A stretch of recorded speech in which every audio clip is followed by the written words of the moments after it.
Hey everyone, welcome back to my channel. Today is a pretty special video. Sonnet's Creative Membership Group, we had a vignette challenge and we were to pick a vignette from Pinterest and say why we like it and share it with the group. So I shared this photo. I'm gonna insert it right here. After I had showed it, Shelly from the Vintage Hen and Chick said, I think I'm gonna recreate that. I really like that look. And Kathy from Waste Not Upcycled, she said, I think that would be a really fun YouTube challenge. So here we are. This photo was featured in the Country Sampler Farmhouse Style magazine. I believe it was December of 2022. So it was a while ago and it has floated around the internet for years. It is amazing. Kathy from Waste Not Upcycled contacted the Country Sampler Farmhouse Style magazine and asked, would it be okay if we duplicated your photo? And they said yes.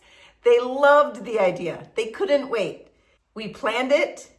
We got it all together. Check the link below to see how the other girls styled this vignette of the old vintage chair with thrifted items. I will see you at the end. In today's video, we're going to start out with the chair. So I'm using the Sweet Pickins Beeswax Bar, which is a wax bar, and you just rub it on the edges. I didn't want the paint to stick to some of these edges of the chair. This was a very dry, old chair, and I didn't know if the paint would soak in or if it would chip. So I'm kind of forcing the chipping a bit. I mixed equal parts of the powder to water, let it sit for about 10 minutes. This is Antique Ironstone, which is a Sweet Pickins Jamie Ray version of Sweet Pickins milk paint, and it's one of my favorite colors. When you put the first coat on, it is very, very thin. Don't worry, just keep painting. It will be worth it in the end. I painted everything on the seat of this chair, and then I painted all of the spindles and the legs. Does anyone dislike painting chairs as much as I do? I love chairs, but painting them it's a process. It is a lot of spindles. It's a lot of work. But after 3 coats of painting this chair, I really like the results.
Either the beeswax bar or some of the old varnish did exactly what I wanted it to do.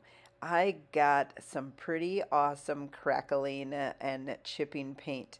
This is one of the looks that if you found this chair in a thrift store, you would buy it and you wouldn't do anything to it. It would be old and chippy looking like it had been painted millions of years ago.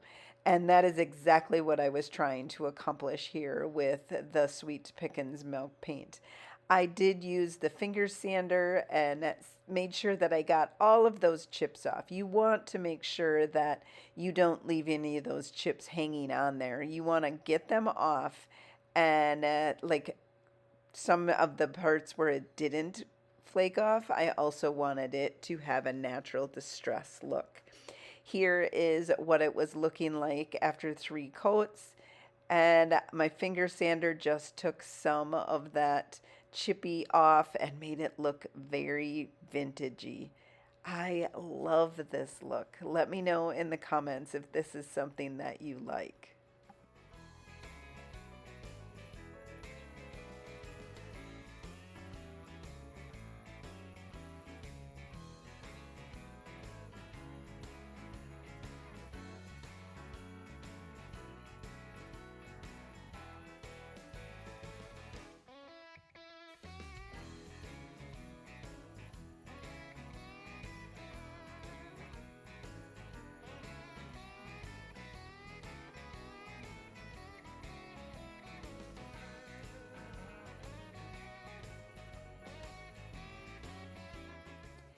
After I finished, I had all of this chipping paint. There has to be something that we can do with this chipping paint. I swept it all up and I thought and I thought and I thought, I don't know, I haven't figured it out yet, but this is like milk paint glitter. Isn't it cool? I think it's awesome. Milk paint glitter. Is that a thing? Now we're going to add the dark oil wax to the chair. And this is a Sweet Pickens sealer, and it goes on. It sits for about 10 to 15 minutes, and then you take a dry lint-free cloth and wipe it back. It gives this antique ironstone some depth and some age, and it looks fantastic when it's finished. You will see the final review of my chair at the end. I also wanted some accessories to go with my chair that matched. I am doing these corbels that I got from my friend. These will go into my house, and I didn't like the light wood, so I'm using the DIY's Dark and Decrepit liquid patina to make that wood darker. So I just put it all on, and these are about as hard to paint as the chairs were with getting in all of these inside crevices. But after I got them all dark and decrepit, I let them dry, and then I went in with the Sweet Pickens antique ironstone paint, just like I did the chair. Put on 3 coats, let it dry, and then went in with the dark oil wax.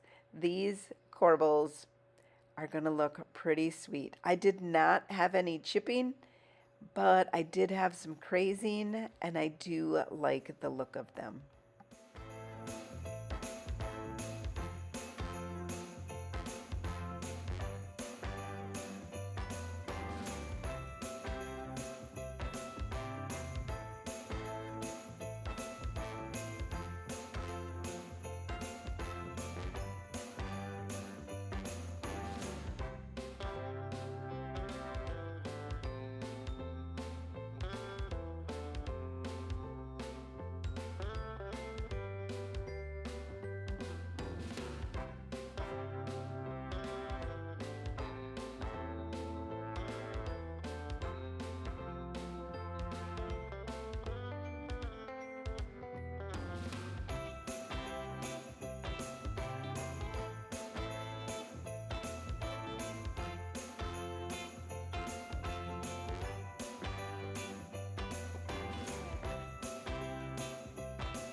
From another friend, I got these 3 canister sets. I went in with DIY's Salvation Solution over top of all the canisters. I wanted to make sure that if there was any kitchen grease or anything that would come through or cause the paint not to stick, to make sure that the Salvation Solution covered it up. I let that dry for 24 hours. I even did the lids. The lids are going to be in a different paint than the bottoms, but I painted everything with DIY's Salvation Solution. And this gives it a nice coverage so that nothing bleeds through and you don't have any kitchen oils. I next went in with antique ironstone. This is antique ironstone over top of white, and it still has a bit of a thin surface. I gave it 2 coats and let them completely dry, and then distressed back down to the white. I let them dry for 24 hours, and then we're going to adhere transfer.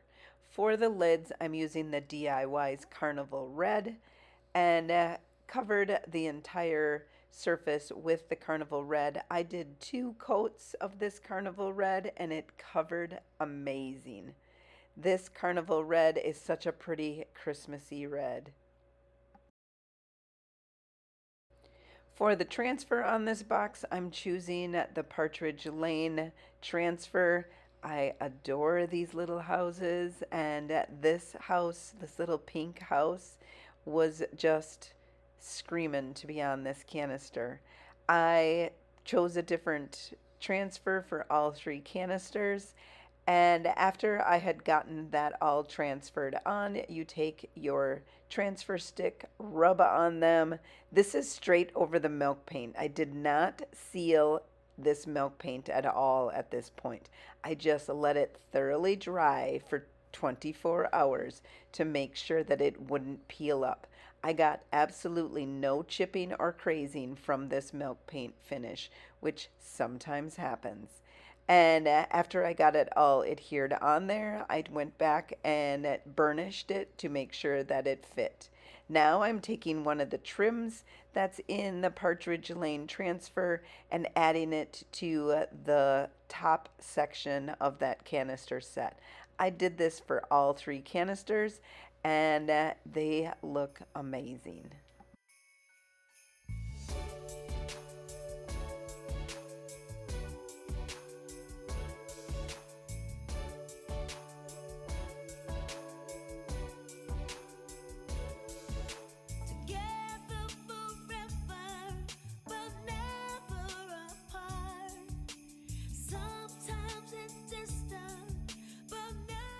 For the lids, I wanted it a little bit deeper red, so I went in with straight DIY dark wax. I did not clear this red. This is not for the squeamish. This is going to be hard to get off. It's going to deepen. It's going to have some inconsistencies, but I wanted that deep red look and that kind of a vintage look to it. So here is this deep red look with just straight DIY dark wax, no clear underneath. This is a risk, so I was willing to take the risk. It looks so good. Now we're going to use the Sweet Pickens dark oil wax, and we're going to put it on top of these canisters, right on top of transfers. I didn't know how this would work, but I'm going to give it a try. I always try things so that you guys know how it works and you don't have to ruin your projects. You can let me ruin mine.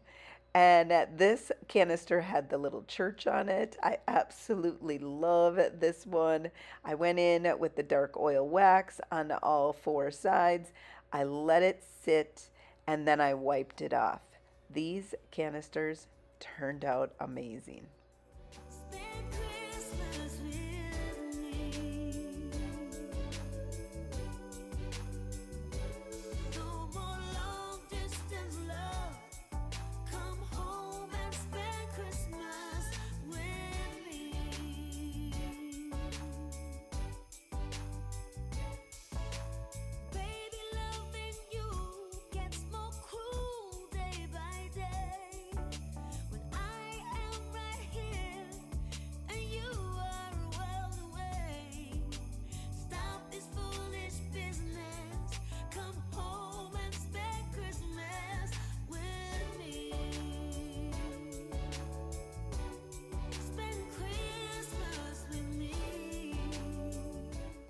Next up, we have a rolling pin. This rolling pin is very old.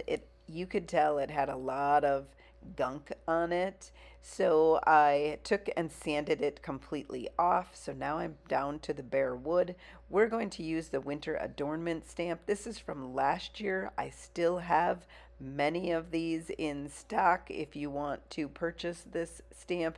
It is a must for all your winter foliage that you need. I'm using the IOD Tomato ink, and this is a red ink. I ink up the entire stamp on the thin mount, and then I take the rolling pin and I roll the rolling pin on top of the stamp. I have never stamped a rolling pin ever before.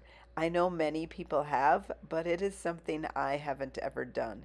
And it was a really fun process to do the stamp, and I love the red on that rolling pin.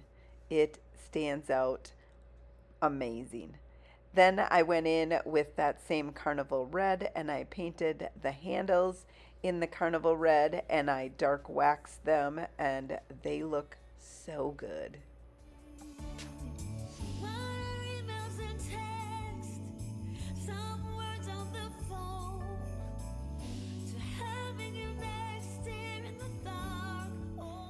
So now for my vintage Santa mug. I am using DIY's Salvation Solution. I dump it into a FIFO bottle because the lid does get really difficult to open up, and I just want it in the clear bottle. I do end up having to throw that bottle away by the time the Salvation Solution is gone. I put it all over this green coffee mug that I thrifted, and I wanted the ironstone look for this coffee mug. I put it all on and waited 24 hours before I went to the next step.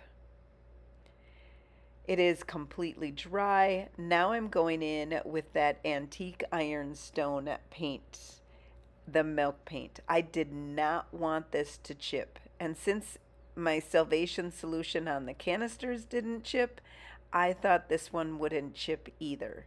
So I did not use any extra bond, and I should have. I should have maybe used a little bit of extra bond to make sure that it wouldn't chip. I just wanted that ironstone color. I painted the entire thing with 2 coats of antique ironstone to get a nice solid finish on this green. I wanted to cover up the green, and it worked. I did get a little crazing, but not too terrible. There's a few little cracks that I'm hoping won't go any further. To stop the cracking from happening, you go in with the dark oil wax as soon as you can. As soon as it's dry, go right in with that oil wax and it'll stop the cracking process. The water-based sealers will not stop the cracking. You have to use a oil-based sealer to stop the cracking process.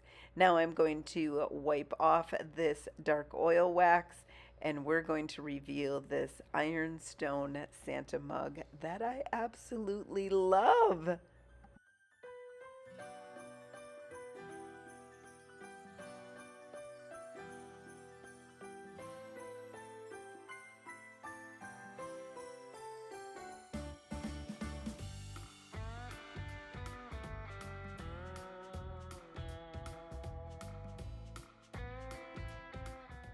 Isn't he just beautiful with all of his crazing and a tiny bit of cracking? Now it's time to reveal the finished chair.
What a fun challenge.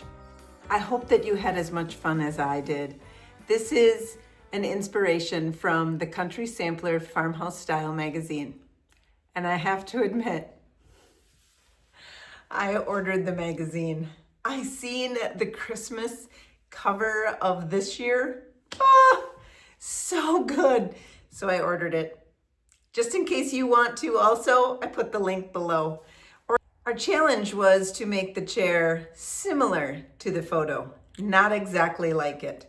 How do you think I did? I tried to bring in some of the same elements, the rolling pin, the cookbook, the chair, obviously, decked the chair, and I brought in the hat boxes and the wooden spoons and the apron. This apron I thrifted many, many years ago. It hangs on a hook in my kitchen during the holidays. I haven't ever used it, but it's so stinking cute. Very vintagey. I hope you find this video inspiring to get a thrifted chair and make this vignette for your home for the holidays. It is such a special time of the year, and we all need a little space to make us smile. Thanks for watching, everyone, and until next time, happy painting.